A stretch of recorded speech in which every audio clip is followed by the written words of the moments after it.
BX1 +. L'édito Fabrice Grosfilet. C'est un travail d'enquête, de recoupement, de reconstruction. Quand les hommes politiques sont dans des phases de négociation délicates, ils essayent de négocier à l'abri des regards. Un accord de gouvernement, ça ne se discute pas sur la place publique. Les arbitrages, les concessions, les petits échanges qui aboutissent aux grands accords, ça peut se faire uniquement à l'abri des regards.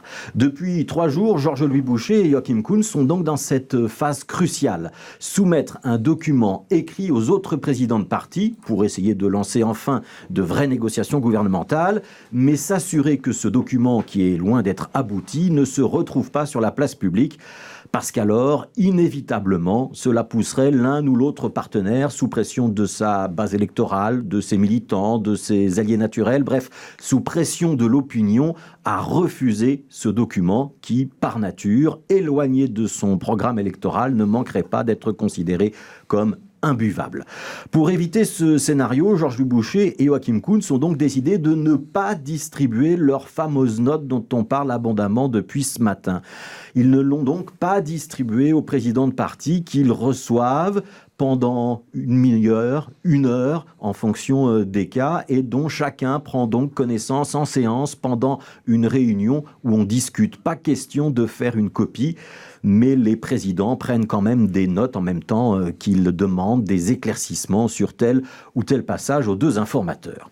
Le boulot des journalistes, puisqu'ils ne peuvent pas avoir de copie de ce texte, c'est de vous informer. Et pour cela, d'essayer d'avoir une idée la plus précise possible de ce qu'il y a dans ces fameuses notes. Et donc depuis 48 heures, mes confrères et moi-même, nous passons des coups de téléphone, nous envoyons des SMS, nous rencontrons des interlocuteurs à qui nous posons des questions. Ces interlocuteurs, ils ont vu la fameuse note ou ils en ont entendu parler de manière précise. Ce sont ce qu'on appellerait des sources bien documentées, bien sûr, et c'est notre boulot à nous, les journalistes, de le faire et d'essayer de vous informer au mieux sur ce qui se passe. Alors ce n'est pas une science exacte, on risque bien sûr de se faire intoxiquer, manipuler, et c'est pour ça qu'un journaliste sérieux s'assure toujours d'avoir plusieurs sources qui lui racontent la même chose avant d'écrire son papier en presse écrite ou de vous en parler en radio ou à la télévision comme je suis en train de le faire. Alors qu'y a-t-il vraiment dans cette note de 25 pages dont certains passages sont en français et d'autres en néerlandais, et que peut-on réellement en dire ce midi ? Ce matin, plusieurs journaux, Le Soir, L'Écho, La Libre Belgique par exemple, côté francophone, ont dévoilé un certain nombre d'éléments. À première vue, le constat est que cette note met un coup de barre à droite. Et c'est pas une surprise, puisque les informateurs et d'autres avaient estimé que la note précédente, rédigée par Paul Magnette, était un peu trop à gauche, et que même si on ne repartait pas de zéro, on était quand même pallié par ses conclusions.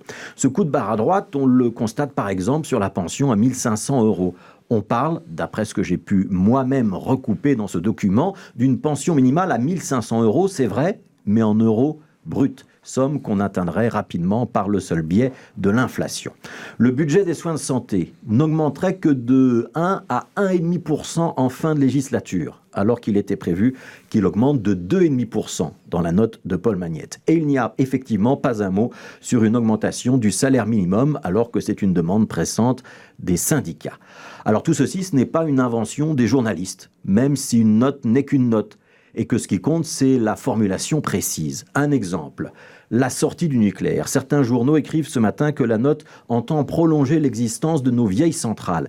Eh bien ça, c'est pas tout à fait exact, puisque la note dit qu'on prolongerait ces centrales si on décidait d'aller au-delà d'une réduction de 55% de nos gaz à effet de serre.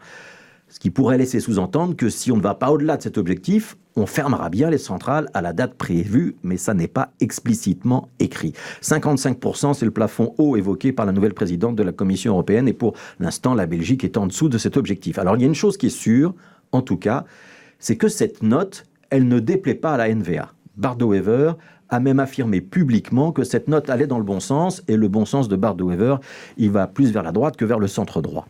Pour les partis de gauche, la pilule est donc plus difficile à avaler. Pour résumer, on pourrait dire que Georges-Louis Boucher et Joachim Kuhn ont proposé une note qui se rapproche du programme de leur propre parti, avec là quand même un petit problème, c'est que leurs 2 partis ont perdu des sièges aux dernières élections. Alors la vérité, c'est que cette note, elle n'est pas aboutie, c'est une étape.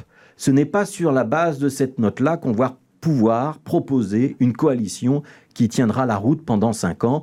Et ce n'est donc pas sur base de ce travail-là qu'on fera un rapport au roi lundi prochain, parce que sur la base de cette note-là, la NVA ne partira pas, et sur la base de cette note-là, les écologistes ou les socialistes ne prendront probablement pas le risque de claquer la porte et de porter ce fameux valet noir.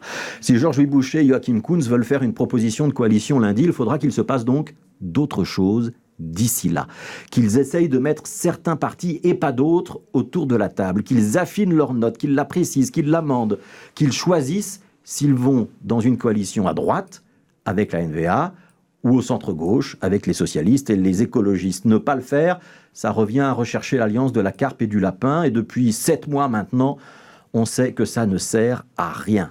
La note est donc sur la table et elle est en partie éventée. Très bien. On sait que ce n'est que le début d'une négociation. Ce qu'on veut vraiment savoir d'ici lundi, c'est qui va s'asseoir autour de cette table.